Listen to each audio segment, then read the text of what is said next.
to the Tailosive Movie Reviews Podcast. I'm joined with the best co-host in the entire world, Mr. Model Y / Maki Mike. How are you doing, my friend? You are I know too you said kind. don't introduce you. I know you said don't introduce you as Maki Mike, but I just had to because you sent me the most beautiful picture of the bluest Maki I have ever seen. So we'll save that for the EV podcast. But hi, how are you? I'm doing fine, Nick. How's your week been?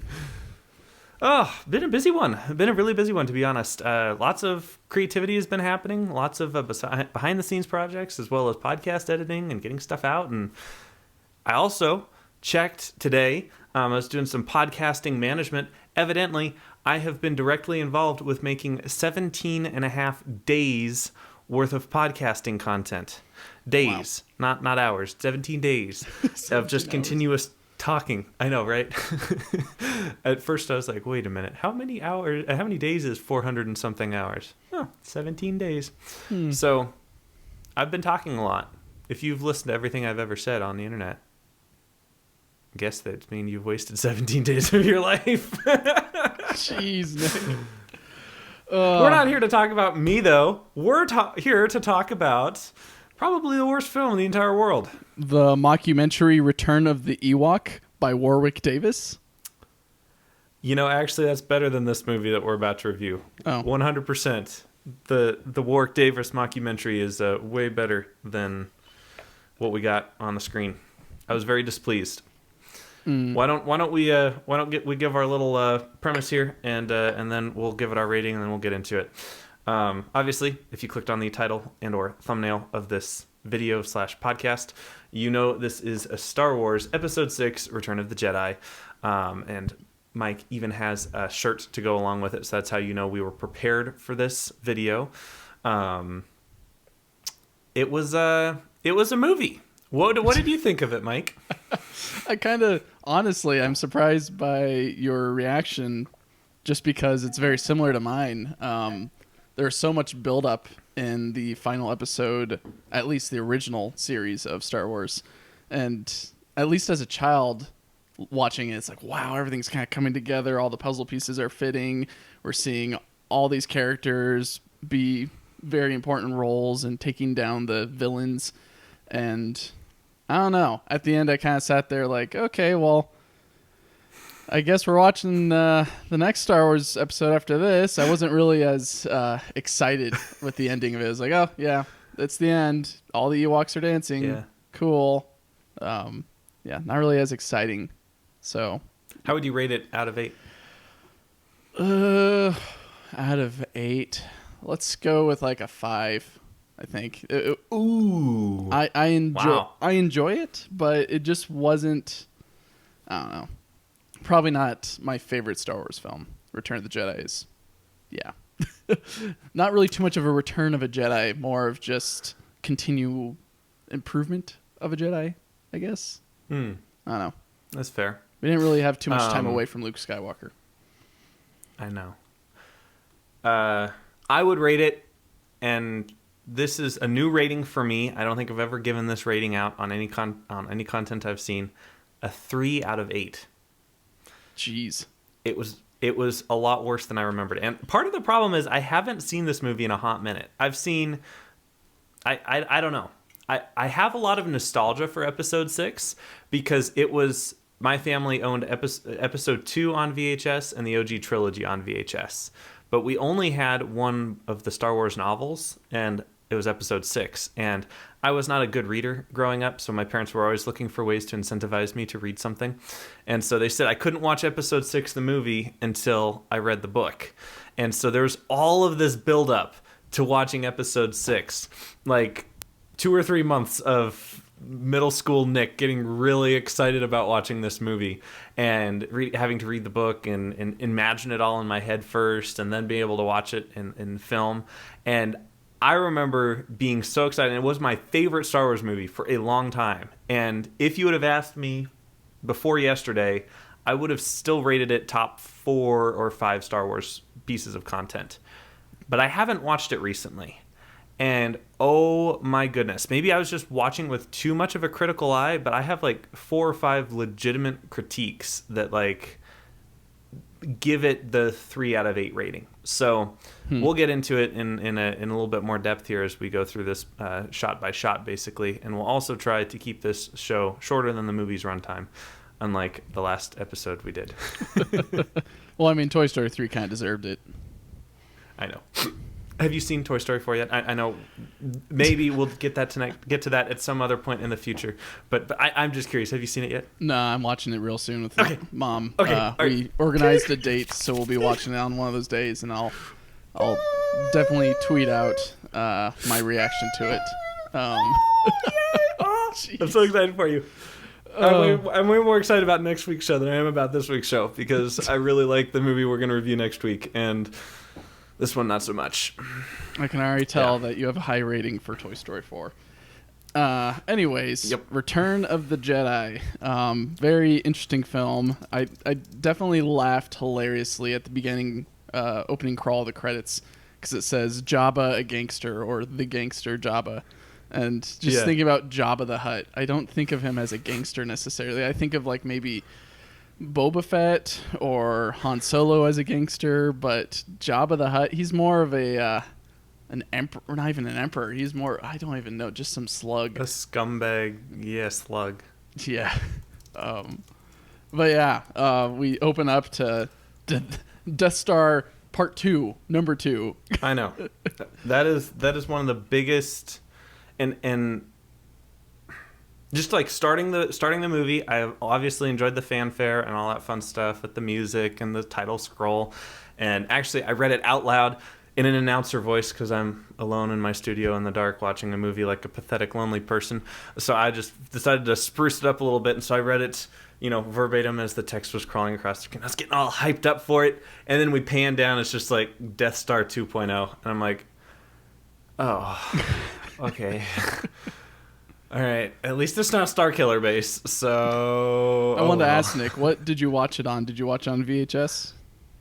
No, so I actually own it on iTunes, so I was watching the 2004 remake of it, which is probably the worst remake out there, honestly. This movie, watching it looked like it was pieced together.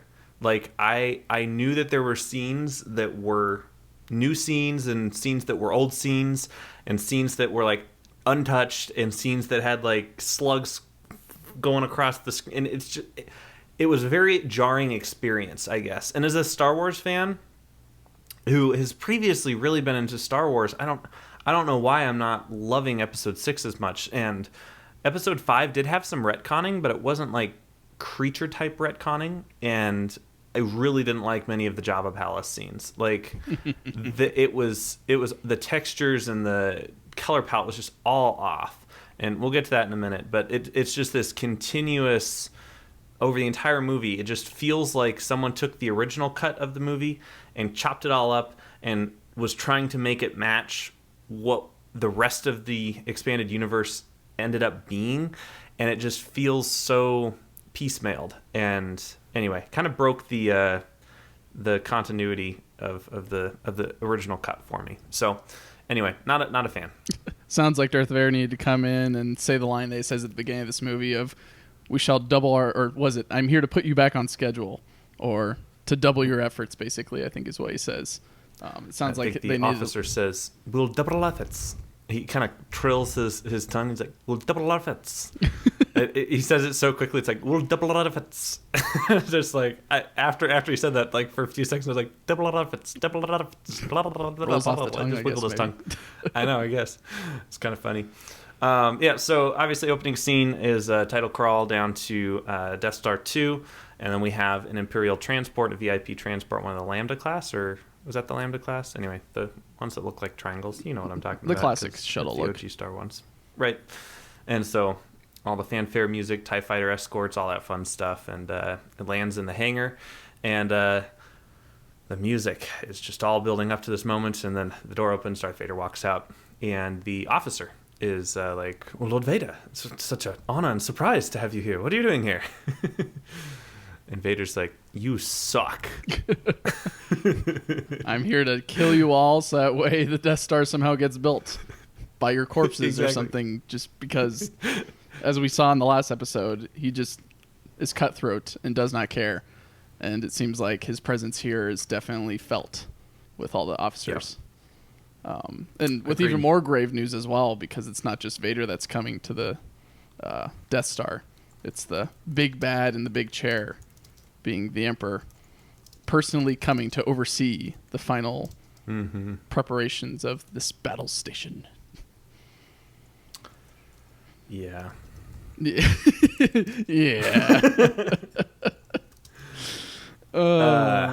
I did enjoy some of the detail, though, that was on the shuttle when Vader was walking down. There's a lot of steam that was coming out of it. I'm like, okay, I like this. Like, it definitely makes it feel like the whole shuttle's kind of decompressing or something like that.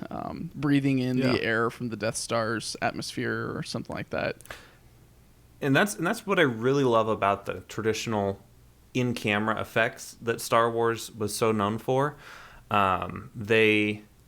It just felt real, because it really was. Like, most of it was real. Obviously, they had some blue screens and some motion capture stuff and some stop motion stuff. But at the end of the day, this was 1980s. They had to capture things in camera, and because of that, it just felt very real and textured.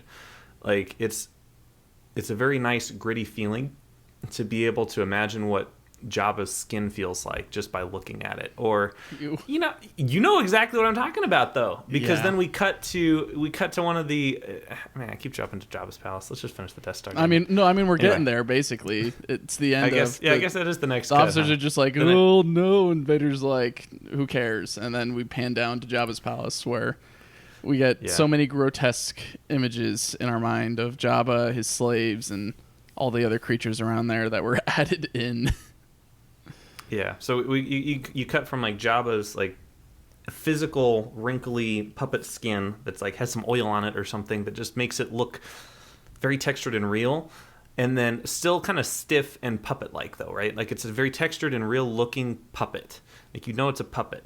But then you go to like the CGI singing lady with the long nose / mouth, and she's like all smooth and like she looks like CGI, and it's just very, very, very jarring to have a fully CG character dancing in front of fully puppeted characters from the 80s, and it's just like... But I think before we even get into the details of Jabba's palace, I have to say there's so much wasted screen time in this movie. I was really frustrated at that. This is what, 2 hours?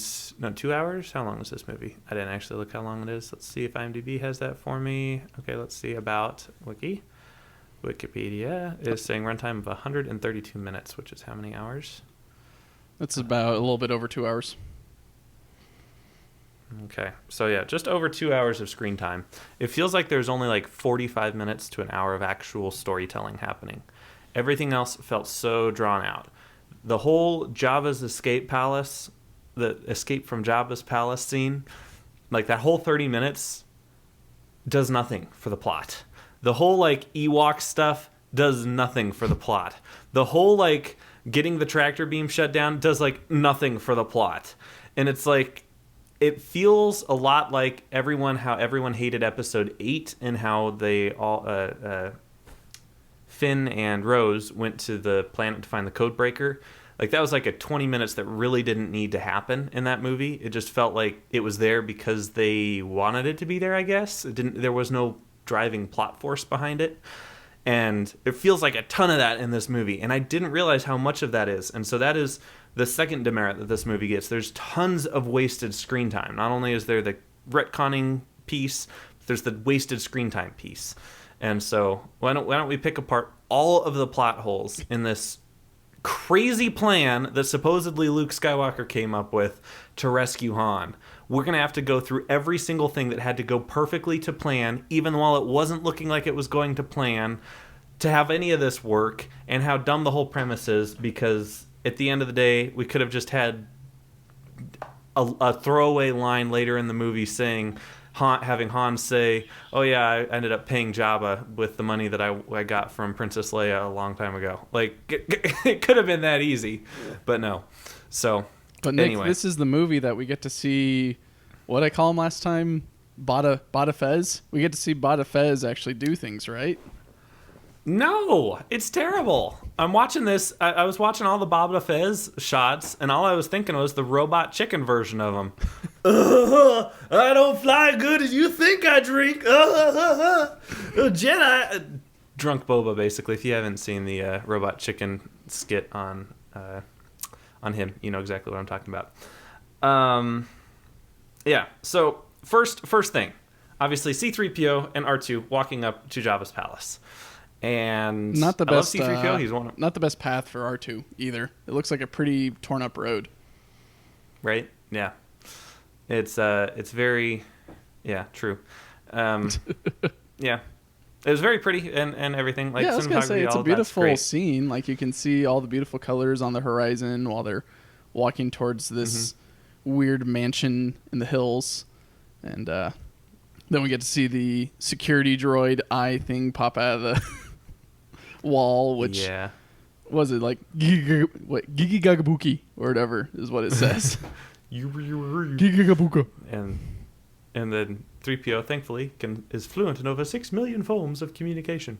And then R2 just runs all the way into the palace, which I was laughing before at this scene, though, even, there had to have been, in universe, there had to have been a time where Luke, Leia, Lando, and Chewie all sat down with 3PO and R2 and hashed out this entire plan. So before any of this even happened, there had to be a plan, because at this point, R2 had Luke's lightsaber in him the entire time. Yep. Luke never R2 never have. Always had. There we go. I was trying to use double negative. Look out.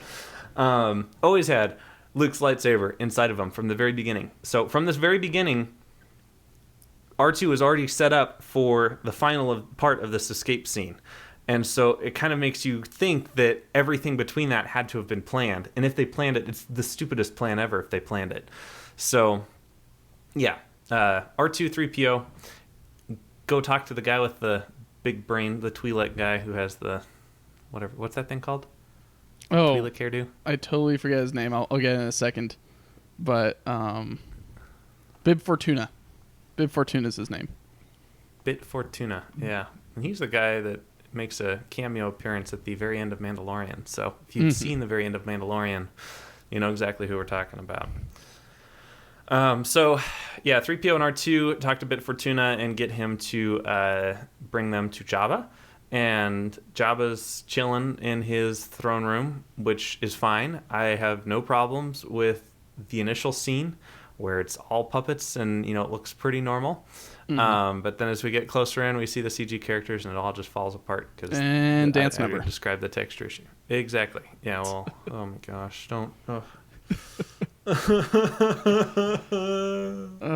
That dance number hurts my brain. I'm pretty sure I either blocked that out of my memory or it wasn't in the VHS version that I had growing up, because I did not remember that dance scene.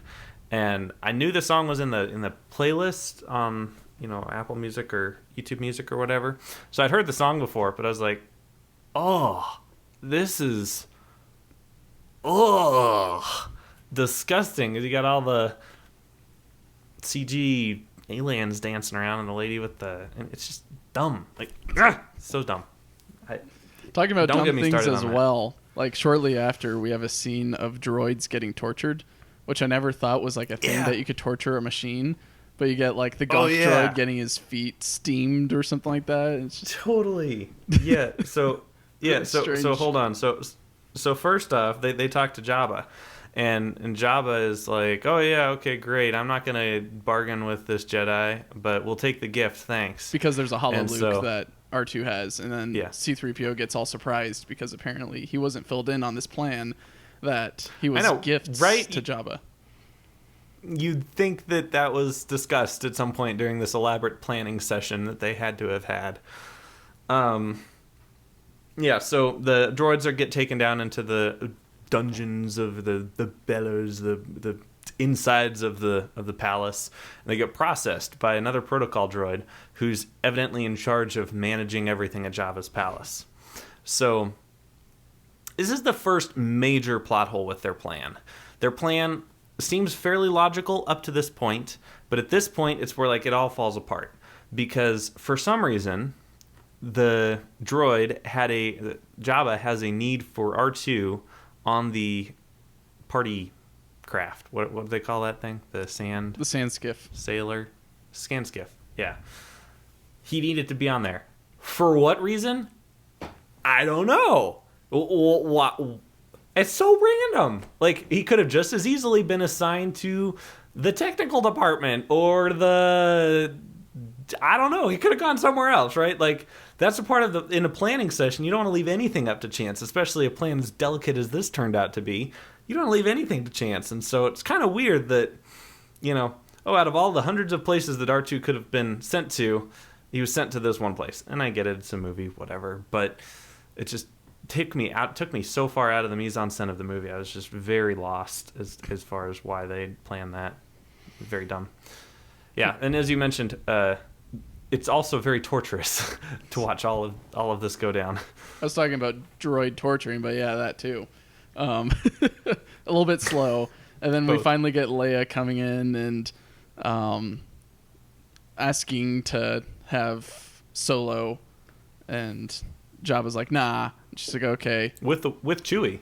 With Chewie, like, yeah, that's right. She brings in Chewie. So somehow Lando had already been infiltrated. Lando was already in this somehow.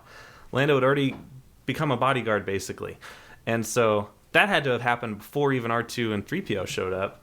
And so now we got the last piece of the puzzle is to get Leia and Chewie in position for some strange reason. I mean, I don't know why they needed to be there, except for the fact that they, wanted to be there. But yeah, it's kind of dumb, I guess. And we get the whole bargaining scene. What? There's also no what's it called? Subtitles at some points. I was just confused at some points. Jabba was getting subtitles. I'm like, okay, I understand what he's saying, and then just none. It's like, all right, well, I kind of want to know what he's saying, but I guess it's just an interrogation of price of $25K. No, $50K. How about a thermal detonator? Okay, let's go for $35K then. Or I guess it was for not buying. Yeah, that's right. It wasn't for buying Solo. It was for selling the Wookiee. The Wookiee. Yeah. Which really weird sick sense of humor that Jabba has with these. Just like, it's a thermal detonator. That's all right. Yeah. It's like, oh, I like this guy in a bounty hunter. So that whole scene very confusing. And I think before that we need to mention that the Twi'lek fell into the Rancor pit. Mm-hmm. It's Rancor, right? Rancor, I think is Rancor? how I grew up Rancor? saying it. Rancor? We'll go Rancor. And if we're pronouncing it wrong, let us know in the comments below because everyone's positive down there. Also, no one has a bed here. It's like nighttime. No one sleeps in beds. They all kind of just sleep on stairs or on each other. And then the camera pans over to Han, and there's like 10 pillows right next to him. Like Han and Carbonite, there's 10 pillows, and no one's using the pillows. They just use each other or stairs as like pillows and beds, which I was laughing at as well. Weird. It's a very interesting gang cult that Jabba has. Maybe no one just can touch those pillows. They're special pillows for him. I guess. I don't know. It's so weird. The whole Jabba Palace thing is just so weird. Mm-hmm. So we got Chewie went to jail basically, and then the bounty hunter Leia, I guess just mingles with the other bounty hunters. I guess, but like she sticks around until Luke shows up, and so it's not like she's out of there. So she has to come up with like some kind of alibi as to like stick around for a couple days or something. Like I don't know if they have hotels there or what or how that works. Or if she just sleeps on the floor. I think the plan was that she gets in, sells the Wookiee, gets Han out of Carbonite, gets Chewbacca out of prison, and then somehow get the droids and leave. No. The droids already had Luke's lightsaber. The plan involved going to the sand thing with Luke's lightsaber. Huh. I don't understand this, right? Like it's a circular plan. Like they had to have known the ending, but then they added all of this other stuff, and there's like a lot of work to make it look like a plan that was falling apart just to have it all turn around at the end and actually work. And I'm just so confused. Oh my gosh.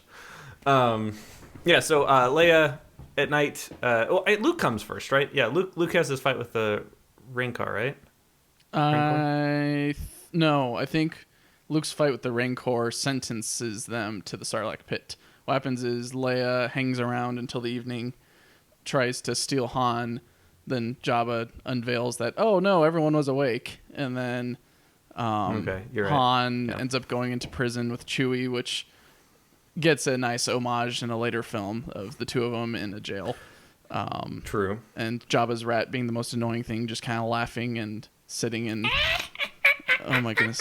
I just want to twist that thing's neck. Thing of nightmares right there. Oh my gosh. Yeah, but then Luke comes, and then he's just like, hey, I'm going to just force choke all of these pigs. Or the, oh goodness, what are they called? They're not pigs. They look like pigs. Totally forget what they're called. Gamorrean guards. Yeah, the guard things. Gamorrean guards. Gamorrean? Gamorrean, like... Gamorrean. Yeah, there you go. Gamorrean You got it. Guards. Okay. But yeah, and that's when Luke gets dropped into the Rancor pit because he's standing on a trap, and C-3PO can't even get the words out. Which then makes me think, okay, what kind of plan is this that... I don't know what's going on, I guess. Okay, yeah. Now you're just really making me angry, Nick, by the amount of Luke terrible foresight in this plan. Totally. Okay, totally. And then Luke doesn't use the Force the entire fight with the Rancor. Like, how many legit amazing things have we seen Luke freaking Skywalker do? But he goes and fights the Rancor with, I don't know, a bone and a couple rocks. It's like, no, Luke Skywalker is the guy that can just I don't mean to spoil too much with the Mandalorian, but I think most people have probably already seen it. But Luke's like total badass there with like all the I think I said a bad word. I do want to note got me that worked up now. Around this time, my wife is watching this with me, and she's just like, why doesn't Luke use his lightsaber against Jabba and be like, hey, I'm taking my friends and going? And I'm just like, there's so many simpler ways to do this. Think about it. And then she's like, I don't know what you're talking about. And then he goes into the Rancor pit, defeats the Rancor with that lightsaber, and she's just like, is he just showing off? Where's his lightsaber? I'm like, just wait.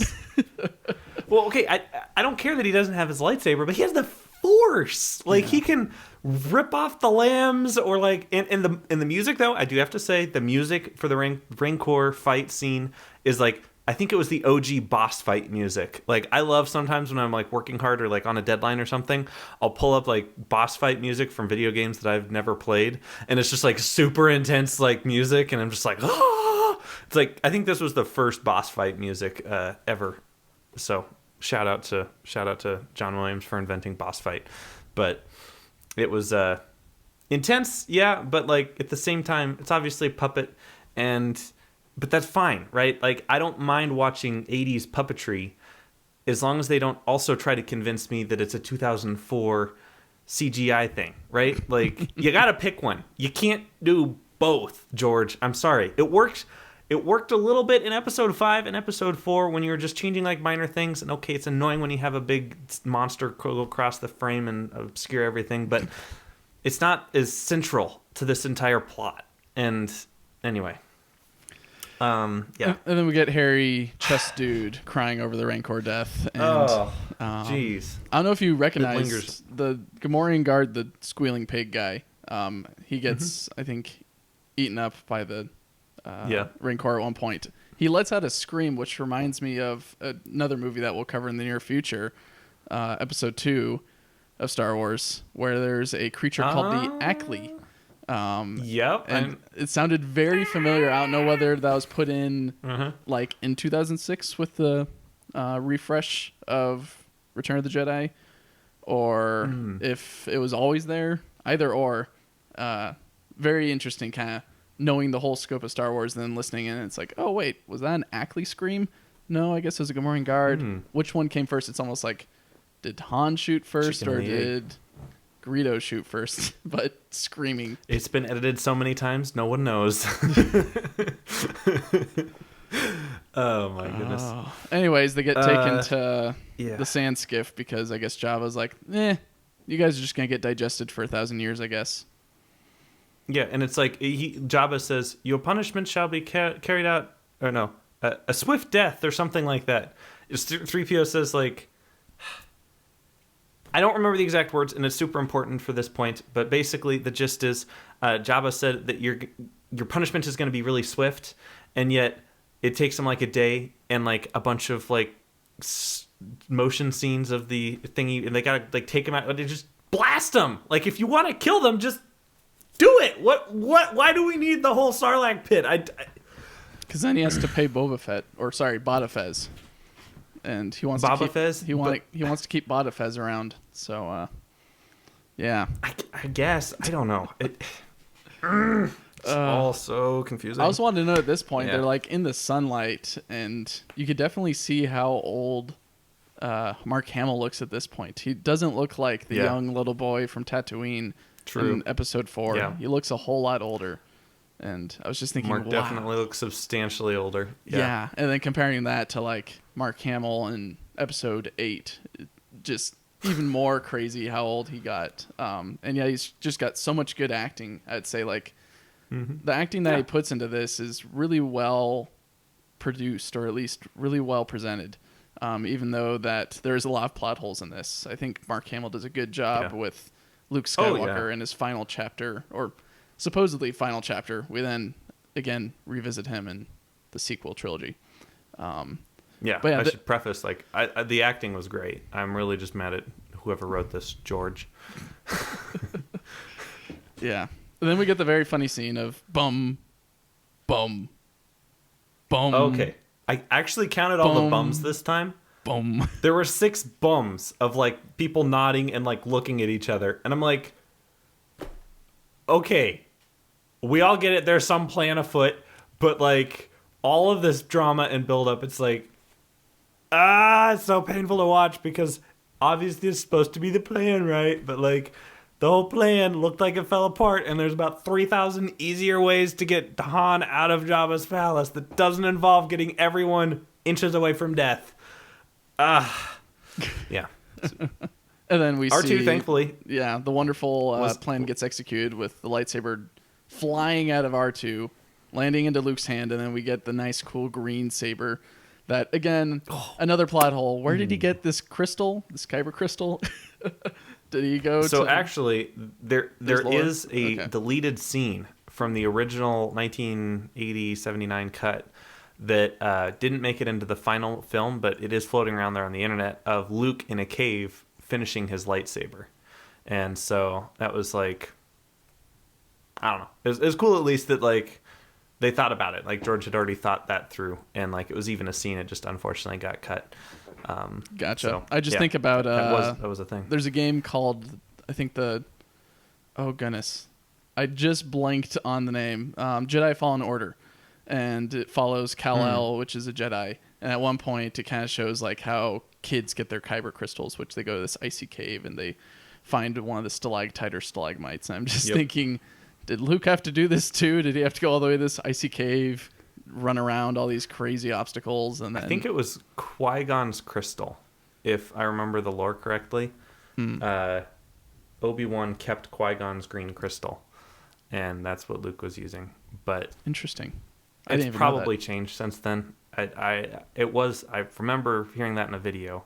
So as long as this stupendous wave guy is correct, it's probably changed though, because Disney's changed everything about it. So yeah, who knows? But then we get the really cool action scene again with Bada Fez as well, right? Yes. Bada Fez is just such a great, goes everywhere, shoots missiles, and destroys the heroes, and shows how he's an amazing character. Like just compare Boba Fett from like The Mandalorian season 2 to Boba Fett in episode 6, and you're like, man, that Mandalorian guy had nothing on this episode 6 Boba Fett. Nah, he gets stabbed in the back of his jetpack and then falls into the wonderful Sarlacc pit to be digested for 1,000 years. In the most pathetic way possible.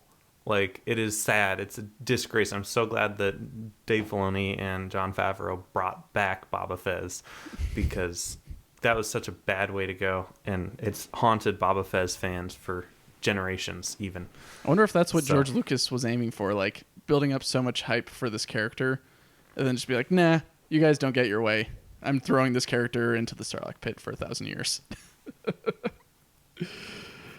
I don't know. Wouldn't doubt it. Because there's a good amount of time between episode 5 and episode 6, I believe. Or I think there was enough to where you could definitely notice Luke's, or at least Mark Hamill's. I think it was change 2 in age. years. It was supposed to be 2 years. Jeez. Okay. Well, Mark Hamill definitely Which then had makes some me crazy wonder, 2 years. Yeah, it makes me wonder why the heck didn't they go get. You watch Rebels or Clone Wars, which we'll get into those TV shows later, but Jedi can do basically anything. If you've ever played chess, the queen is the most powerful piece on the board. A Jedi is 4 queens, and they can take on anyone. Basically just lazy writing for doing anything. It's just send Luke in there, just Luke himself with maybe his X-wing, and just pick up Han. Just slice through a bunch of people. It's easy, right? Come on, why does it have to? Anyway, I've ranted about this far too much. So I mean, to be fair, he didn't get that move much on. Training from Yoda. He got a few training lessons, and he's like, okay, I guess I'm. But somehow he's supposed to have trained not Ray, Ben. Yes, and yes. Oh goodness, we'll get to those as well. But yeah, then we get. I don't want to. Some of the most unrealistic things that go on this skiff, where Leia somehow strangles Jabba because I guess we skimmed over. Leia becomes the new Twi'lek, or Twi'lek, however you want to say it, slave. Wears very also very sexist. It would have been pretty funny if Chewie was the slave. That'd be pretty hilarious with the golden bra and basically golden bikini. Have you ever imagined a Wookiee? See, the funny thing is, Chewie already wears fewer clothes than that. He doesn't wear any really, besides a bandolier. Oh, jeez. Well, anyways, everything happens. The heroes end up killing Jabba and blowing up the sand skiff. R2 somehow thinks that suicide is badass and jumps off the sand skiff with C-3PO. and then Luke and Leia do their swing. It's all part of the plan, though. It's all part of the plan. It's all part of the plan. Yeah. And then Trust the plan. Somehow, the smaller sand skiff that Luke and Han were brought on has 2 magnet things that pick up the droids and also carts back Lando and Leia and Luke and Han, and very dumb plan. Very dumb plan. Very dumb and interesting plan. Literally 36 minutes of screen time was spent on all of this. And it's okay, I enjoyed the character and the world building aspects of it, but this all could have been done with 3.5, 5 minutes of screen time. Smaller, quicker, efficient plans, but it's Star Wars. It built up the lore. I think it really does, in kind of retrospect, the difference between episode 6 and a modern action movie just shows how little patience a modern audience has for plot development. Episode 6 was a very revolutionary film at the time. It was an action adventure. And yet modern viewers like myself are sitting there at the screen, the skeleton waiting meme, just okay, are we done yet? We're still doing this, right? Oh my gosh, let's move on. Which is interesting comparing it to the second film in the original trilogy, where it's a whole entire chase scene for the whole entire movie. Exactly. Everyone's always running around. There's always action going on, but it's enough. There's enough downtime to where you're not too exhausted. But yeah, this one definitely felt a little bit slow.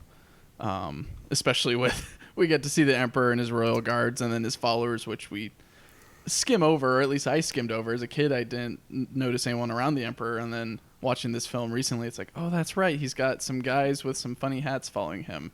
Who are they again? Yeah, those it depends on who you ask. I've heard 2 different theories on who those guys are. They're on the landing shuttle with him, and they're also in the throne room when he's talking with Vader. They're either members of the Imperial government, the Secretary of State and the Secretary of Housing and Urban Development or whatever. They're the advisors or whatever. Either they're that or they're Sith followers. In episode 9, we see all of those people in robes. They're either, which we never get an explanation one of those for. guys. But we won't get into that yet. I know. Yeah. So they're one of the 2. I've heard theories on both. Yeah, and then we get to Dagobah with Luke talking to 900-year-old Yoda, which I can only imagine Yoda at 300 years old, but he's like 900 years old now. And Luke's just like, so I need to do more training, right? And Yoda's like, nah, you're fine. LOL. Yeah, LOL, nope. And then Luke starts prodding him about his father because Yoda knew. Basically, Yoda's answer is, I'd rather die than talk about Anakin right now. Exactly. I'm done with that kid. He's been a just nuisance. like, that is enough.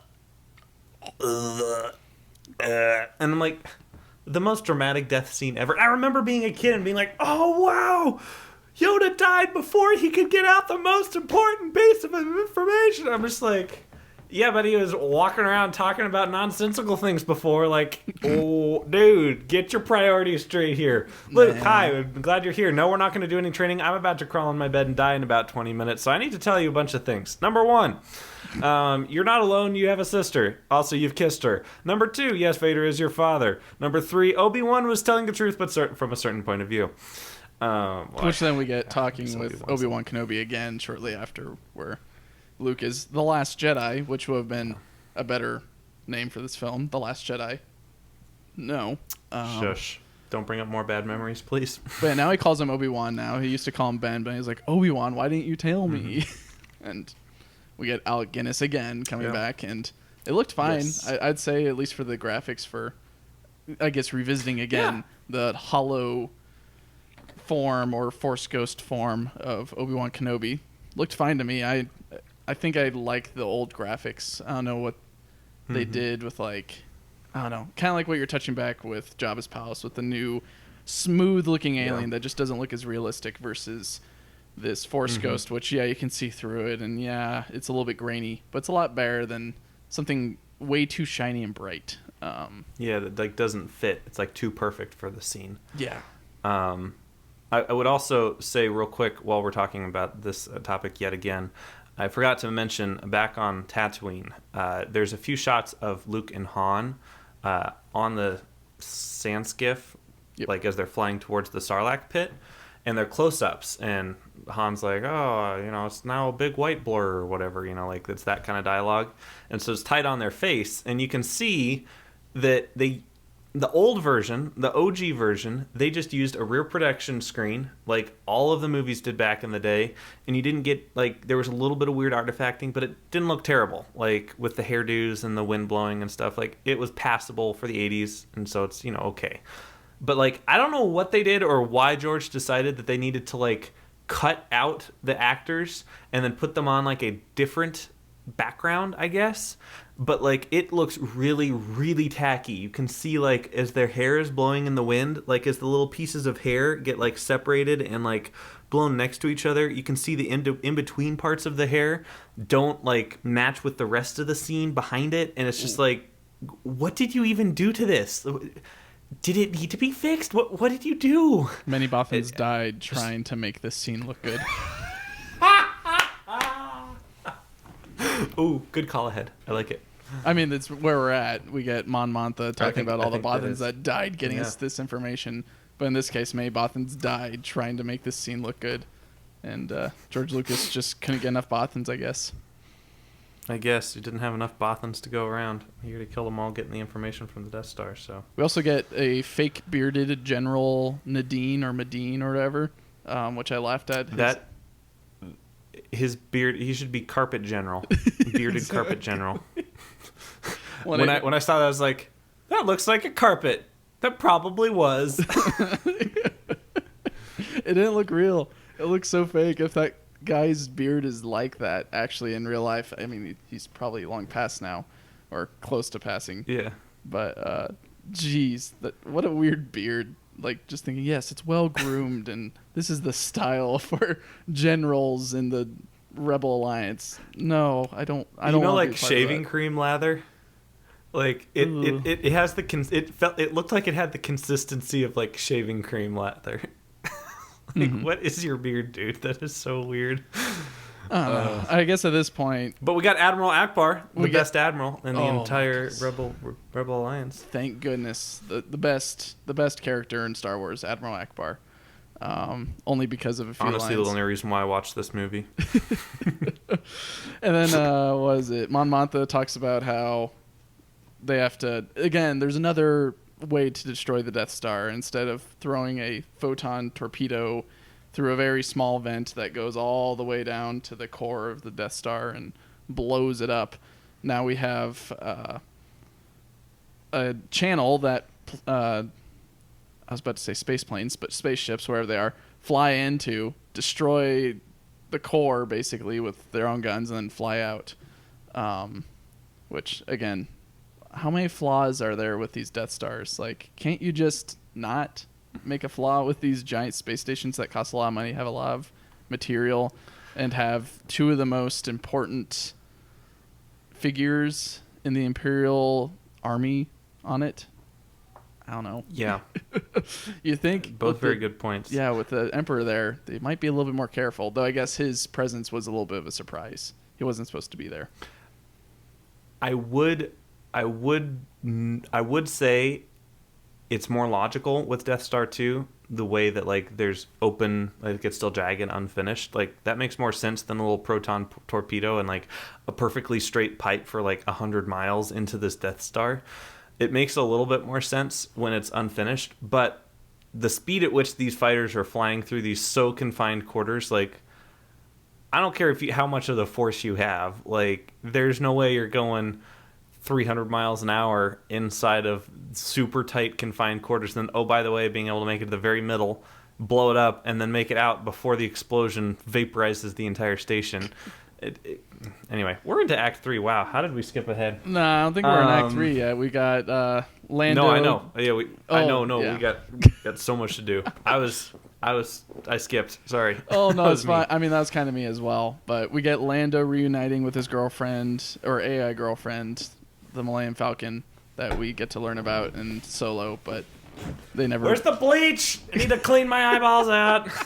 Don't remind me. We don't get any mention of it, which makes sense. But anyways. No, yeah. Think of what you like about L1, but Lando is... And then weird. we end up All in right, California. I mean, Endor, not California. Definitely Endor. Yeah. Definitely not Mirwood. Definitely not Mirwood. Definitely not too Totally far away from not- my house. No, we're not there. Definitely not. No. It can't be there. Yeah, then begins the I should say right before, there was a little bit of back and forth between Vader and the Emperor about the Emperor foreseeing things, Vader feeling Luke's presence on that shuttle going down to Endor, and Vader going to the Emperor and saying, hey, Luke was on that, what should I do? And the Emperor said, this is not how I have foreseen.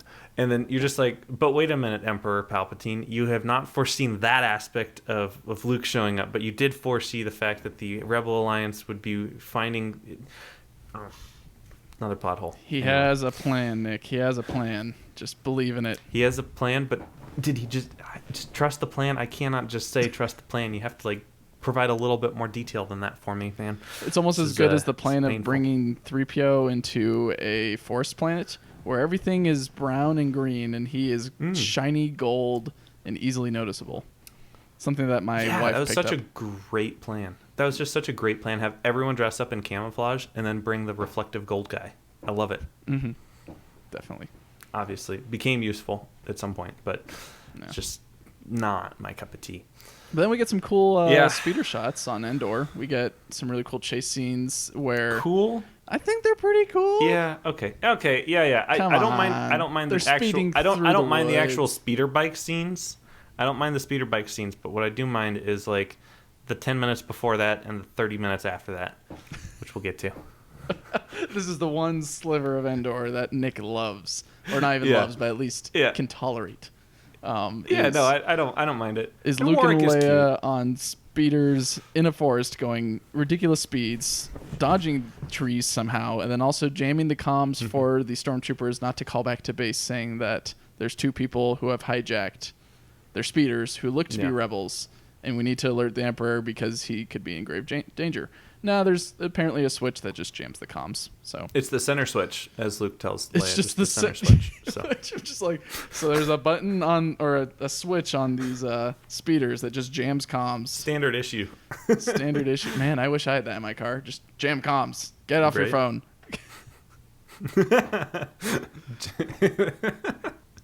That would be really nice, honestly. Really Get nice. everyone off their phone. Elon, get on that, please. Yeah. Yes, please.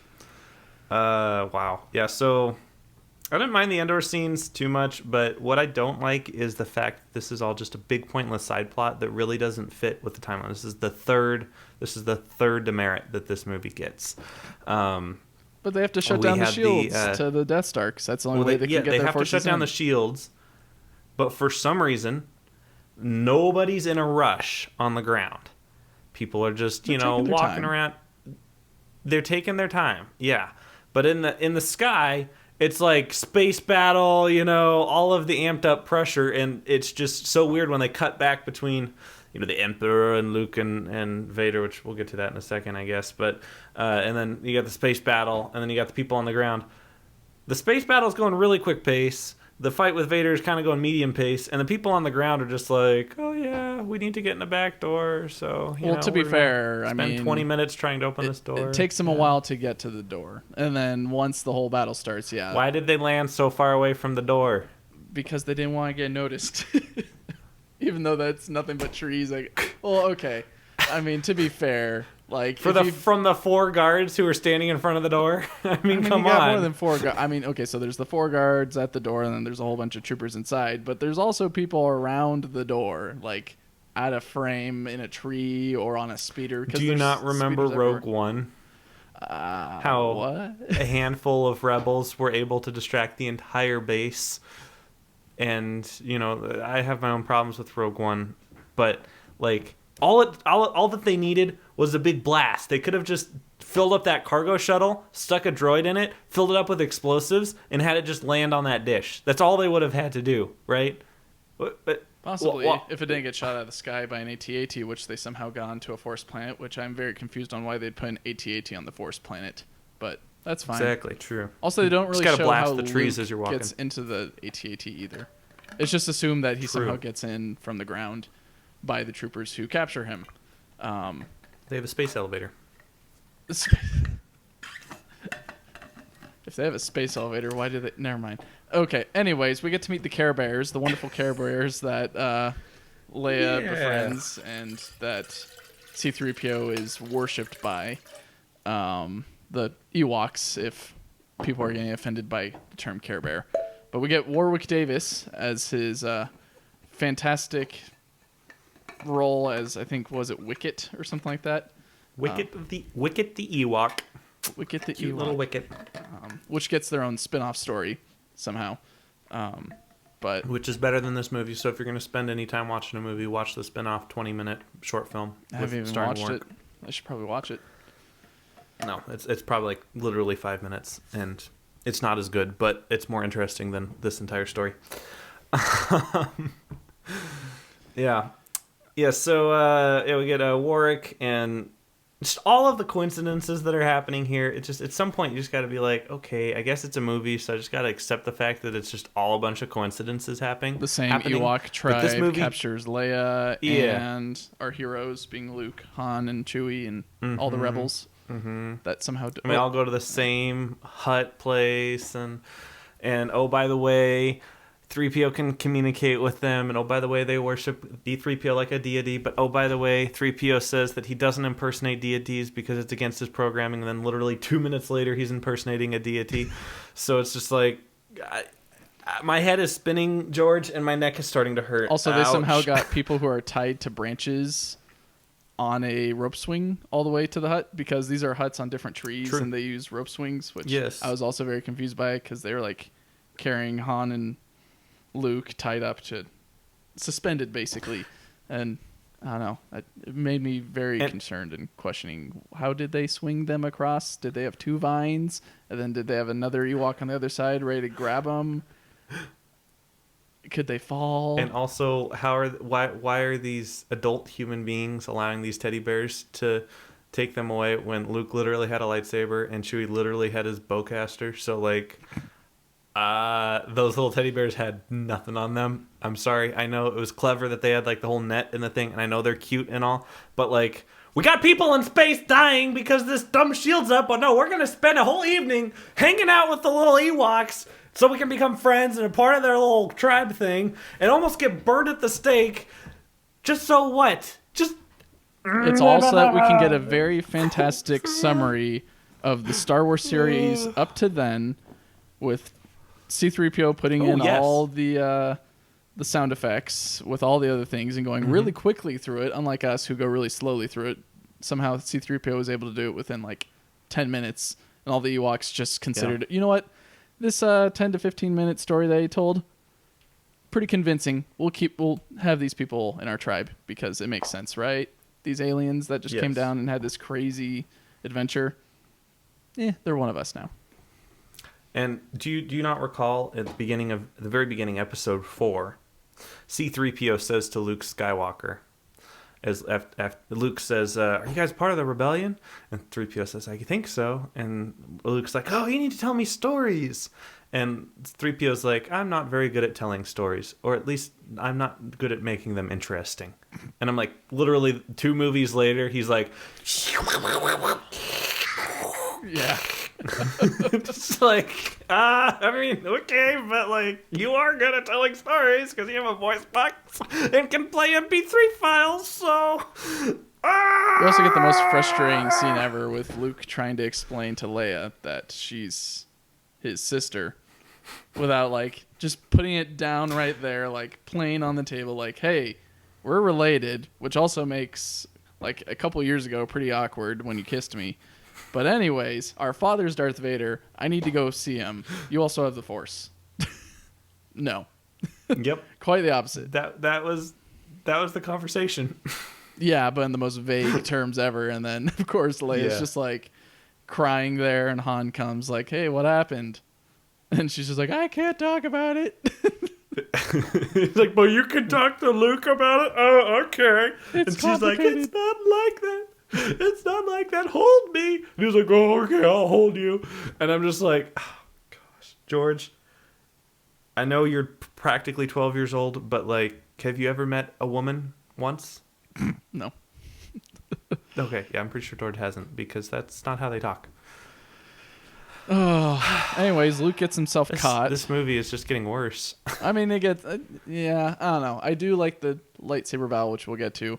But we get Luke somehow turning himself into the Imperial troops and somehow getting on top of a AT-AT or inside an AT-AT where he gets delivered to his father, which I guess the one kind of line that was sticking in my head is father-son relationships can be complicated, right? Especially these two. Ouch. Yeah. Oh my gosh. But I do want to say in this scene, George does a really good job with Vader and the emotion that's going through this character that we've kind of learned to hate for the last 2 movies. And then this, he definitely does like a 180 with Vader. Like Vader, you could definitely tell, even though you can't see his face, it's only a mask, that he's just conflicted that he has to deliver his son to the Emperor. And he's just contemplating like, what's going on? What am I doing? Do I want to stay bad? Or do I somehow kill the Emperor and rule the galaxy with my son? What do we do? And instead, he kind of just succumbs to, okay, I guess I'm delivering you. And Luke's like, yeah, do it. It's very fitting. I mean, that's kind of the story of Star Wars, right? Like the conflict within the bad guy kind of always drives the Star Wars films. And so it's obviously where it started and where they continued it. So I'm all for it, you know. What are you gonna do? What are you gonna do? What are you gonna do? That's well, we get to see the Emperor again. Come for you. Oh my goodness. Yeah. Also, the best character in all of Star Wars, my favorite character, Emperor Palpatine. Really? Papa Palpatine gets. He's your favorite character? Yeah. Have we not talked about that? No. I have 2 favorite characters. All right, Emperor Palpatine and Peter Cushing's General Tarkin. Those are my two favorite characters. I do remember Tarkin, but really, the Emperor. The Emperor is my favorite. Yeah, definitely my favorite character. I mean, he's the source of all memes in Episode 3, but like, I don't know. He seems way too overhyped, like his music. Your faith in your friends is yours. It just feels like an angry thingy is coming out, and it's just like, Rebel scum. Lord Vader, I have foreseen it. I'm afraid this battle station will be quite operational when your friends arrive. Just so evil and just I love Emperor Palpatine, and I was really excited with Episode 9 when they brought him back. I was like, yes, some more Emperor Palpatine, but we'll get that later. Yeah, we're gonna have a big long conversation. But Emperor about Palpatine, definitely the best part of this entire movie is Emperor Palpatine. I love his lines, his dialogue, his own mannerism and demeanor. Like George was like, to David Prowse, the guy who played Darth Vader in Episode 4, George was just like, yeah, he's like the worst guy in the universe. Like, he's just like really, really bad. And then you get to Episode 6 with Ian McDiarmid, and he had like up that. And so George said to Ian, yeah, so like he's the biggest, baddest guy in the universe, and like he's really, really, really bad. And you're just like, like that's Palpatine in a nutshell. Really, really, really bad. Jabba's bad. Vader's really, really bad. Palpatine is really, really, really bad. He does nothing. He does nothing, Nick. He sits in his chair and talks. No, he does the most important thing. For the audio listeners, I took my swivel chair and I swiveled it 90 degrees like Emperor Palpatine did. Oh, jeez. Oh, boy. Oh, yeah. And then we finally get the most fantastic line in the whole entire movie of... Luke, I am your father! Oh, wait. No, that's the not last even one. the right line. No, it was Emperor Palpatine revealing that the battle station was indeed operational. The rebel forces get there to the battle station, and Lando is leading the charge in the Millennium Falcon. And they figure out that, oh no, they still have the shield up. And then they shoot a beam out, or at least the Empire shoots a beam from the Death Star at the rebels. And we get the most amazing character, Admiral Akbar, delivering the most iconic line ever, is, "Where's my sushi?" That is exactly what he says, seeing how he is a squid, so... It's very awkward that he says that, but yes, where is my sushi? Nah, he says, "It's a trap." Perfect impersonation. Fantastic it's delivery. Yeah. Oh, man. Best character. And then we get the worst line shortly after, or one of the, I think, gold leader or blue leader or whoever delivers the line, "Accelerate to attack speed." Yes. Okay, yeah. Good luck with that. Accelerate to attack speed. What was that? Does everyone know what attack speed is? No. That's exactly 34 knots an hour with mild winds, but if you have a cross space wind, the solar wind is coming at you, then you have to increase it to like 45 knots as your attack speed. Anyway, it's all dumb. This entire video is pretty dumb. So about this time, we're hitting Climax Town, down on Endor. We have not only are the our friends now best friends with all of the stuffed animals on the planet. The stuffed animals are also surprisingly lethal against the galaxy's most intimidating military.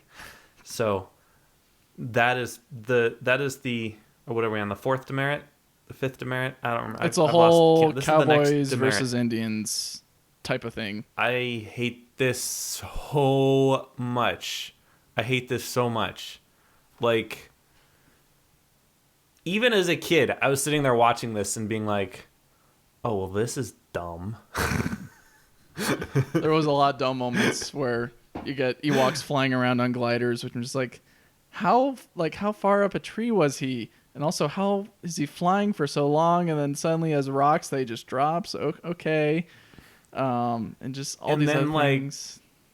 The Ewoks just probably the most egregious thing was an Ewok was beating on a stormtrooper's back, and the guy like, and you're just like, well, dude, seriously, you are covered in what, Durablast or whatever that stuff's called, whatever that plastic, Duraplastic, whatever.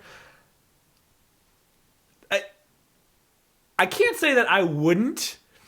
If I just Nick and the only shirt that I own was fighting against 4 of these Ewoks, I would totally win. I mean, like, with just my hands. They got blasters. Like, I'm sorry, Ewoks, real cute and all, but last I checked, you can't actually kill the Empire with cuteness. People have tried. It doesn't really work. I know. Death by cuddly bear is a thing. So. It is, but that's not what those bears were doing.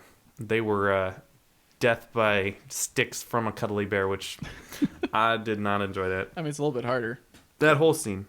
The whole scene of them. Okay, the logs with the ATST was probably the best idea that they had. How'd they rig that up so quickly? Their rope idea.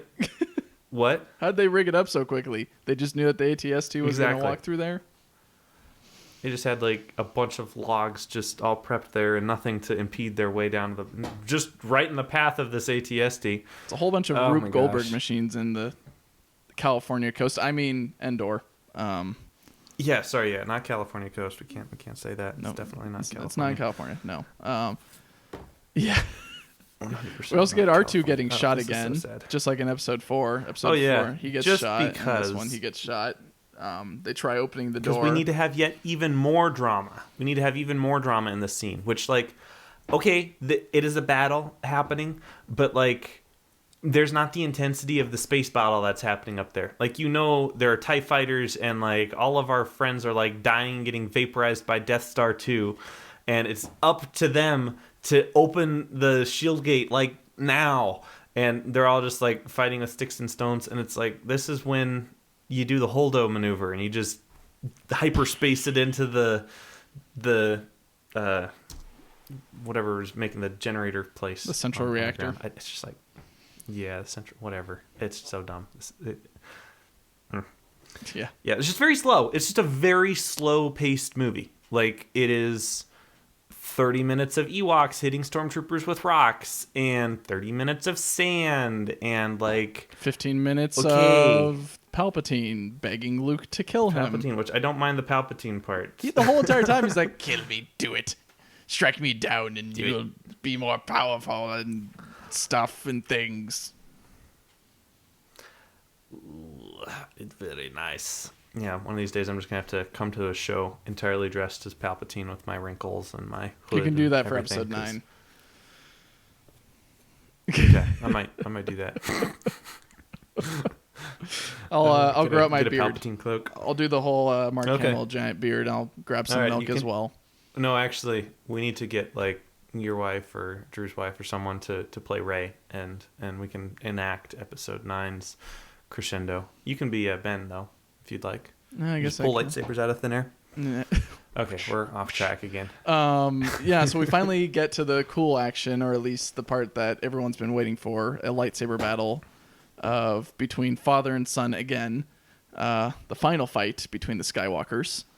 And we get a pretty cool saber throw from Vader at one point into the scaffoldings. Yep, and I thought that was pretty good. I'm like, yes, saber throws. That's neat. And then comes back like a boomerang, I guess. Hopefully it doesn't chop Vader in half. That's how sabers work. Apparently. And then like we get the what's it called? The idea that Leia can be converted to a Sith as well. If Luke won't convert to a Sith, they can always get Leia, which made me think Darth Leia. That's true. That'd be an interesting alternative reality. I kind of want to see this. Yeah, that'd be neat. But then we get an angry Luke. No wonder he gets angry and tries killing Ben, because he just gets all angry and starts whapping at his dad like a bat against a piñata. Cuts off his robotic limbs. His anger. Yeah, gives in. Yeah. And cuts off the limbs that Darth Vader doesn't have already, because he already lost his legs and arms. He's more machine than man, is something that Obi-Wan said at the beginning of this movie. In which, whose fault was that? I guess we'll find out in episode 3 whose fault that was. I don't know. Yeah, Couldn't guess who that is. But then finally, this is the one thing I like about the Emperor. He finally gets up and does something. He doesn't just sit in his chair. Yes. He stands with his hands like this, and he lightnings the heck out of Luke Skywalker. Bzzz. You guys should really check that out on YouTube if you're not watching. Yeah, you definitely should, because Nick just stood up and showed that I was wearing pants. Indeed, I was Oh wearing my pants. goodness. Congratulations. No shorts. Wow. Can you imagine if I wasn't? No.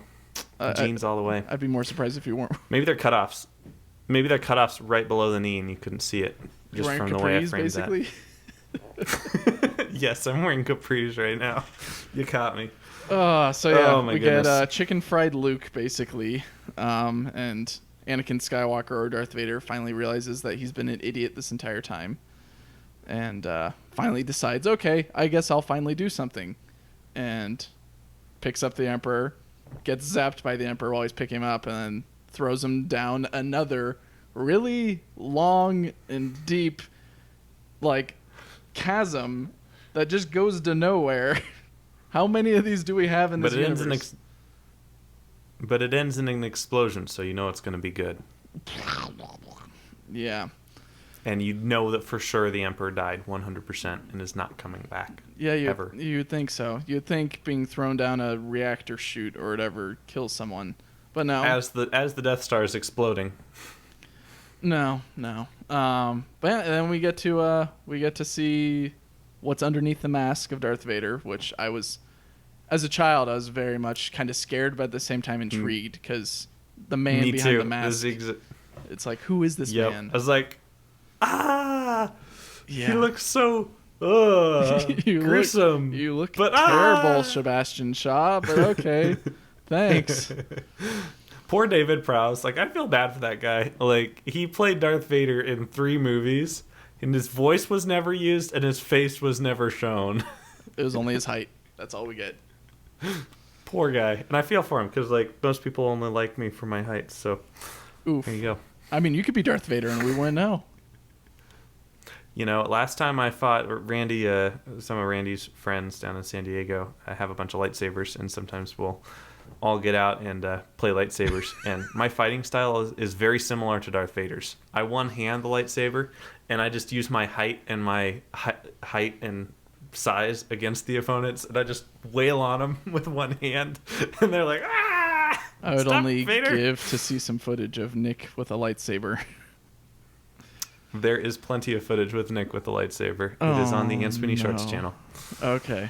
Maybe I'll check it It's out. glorious. Then. Yeah, you should. Just plug.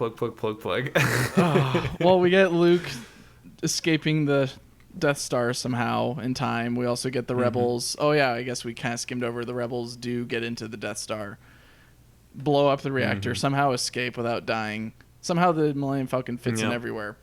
Even though it's a giant but then pancake. the TIE fighters don't. Who knows? And then, then we get some really cool flute music. We get... We set free! No, Not quite we're yet. not there yet. Yeah, we are. Right after the explosion? Yeah. It goes Wisa free, and then... Because it ends on... Doesn't it end on the holograms? Yeah, but what we get Air is Force we get Ghosts? some cool trooper helmets. We get Darth Vader burning, which somehow this The helmet Wisa free happens survives. before that. No. I think it happens before, doesn't it? I never heard of Wisa Free, and I watched this on Disney Plus, and probably because I was more paying attention to the trooper helmets being used as drums and trying to figure out how Darth Vader's helmet survives a big bonfire that Luke makes. But yeah, we also get I'm going to do an in real-time fact check. While you're doing that, we get a whole bunch of shots of Red Leader shaking the hands and hugging a bunch of other people, which I didn't really realize. Like, yeah, you get to see all the main characters, but it's mainly focusing on this Red Leader guy from the Rebel Alliance, just shaking people's hands. I don't know whether George Lucas just wanted more shots of Red Leader or something else, but very, very interesting.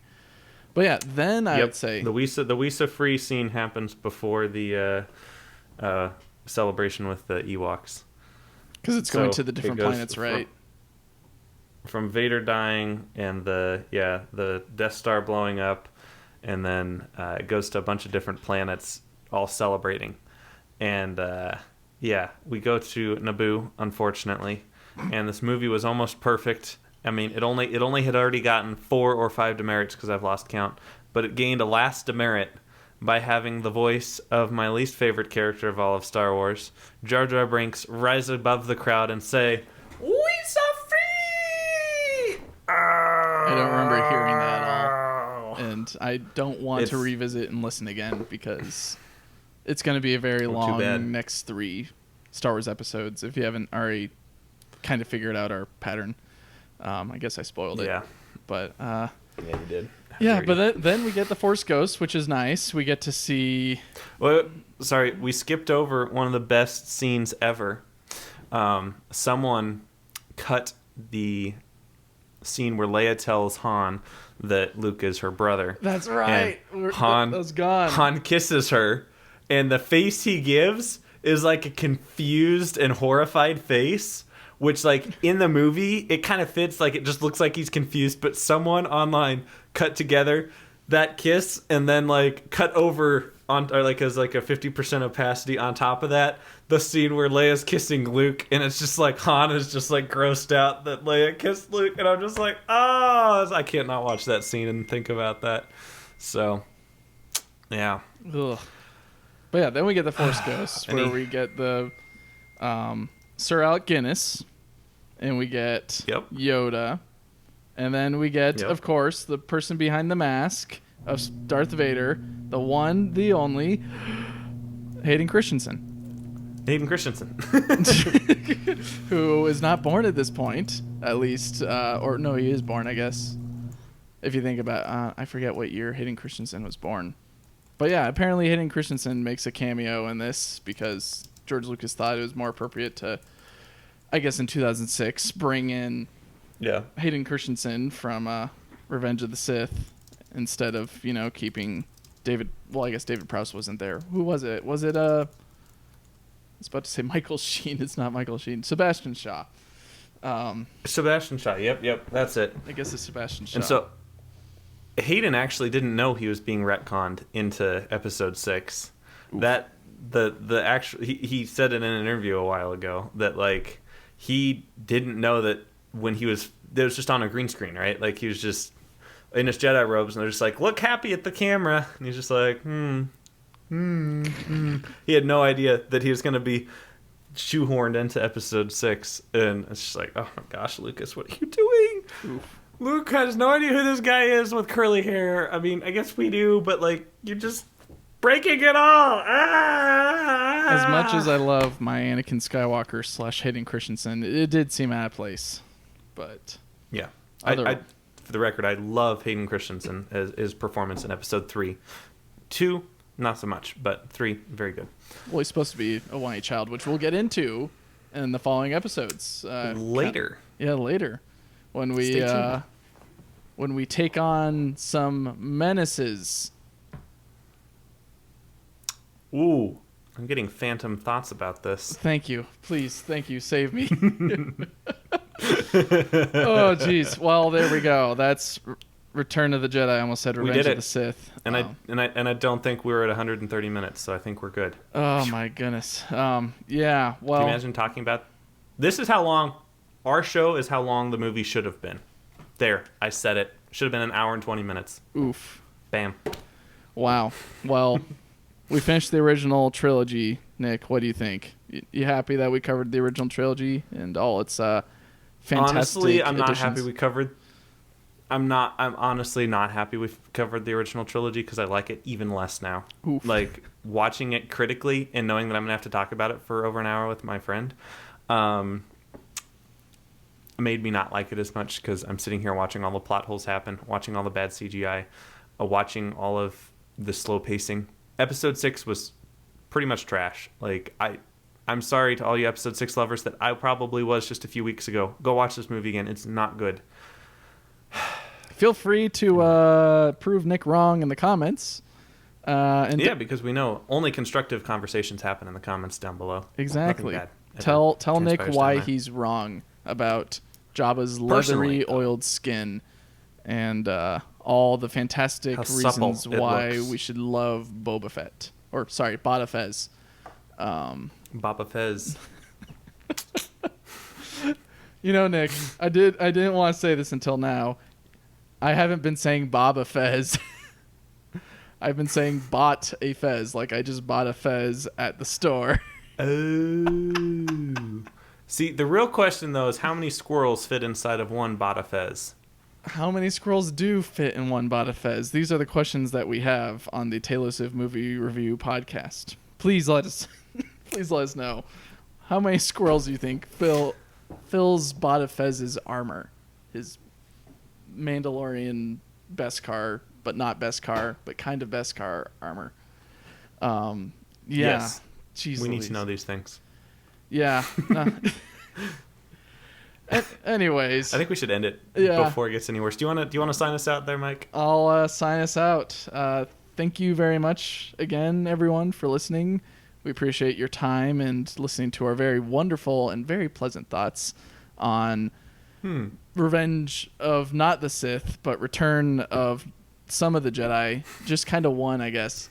And we look forward to covering more Star Wars content in the future. If there's any specific things you want us to cover or any specific plot holes that you think are interesting in the prequels, let us know, and we will definitely look into it. And yeah, otherwise, thank you very much, everyone. Have a good morning / evening / day, and we'll see you next time. See you in the next one. Bye.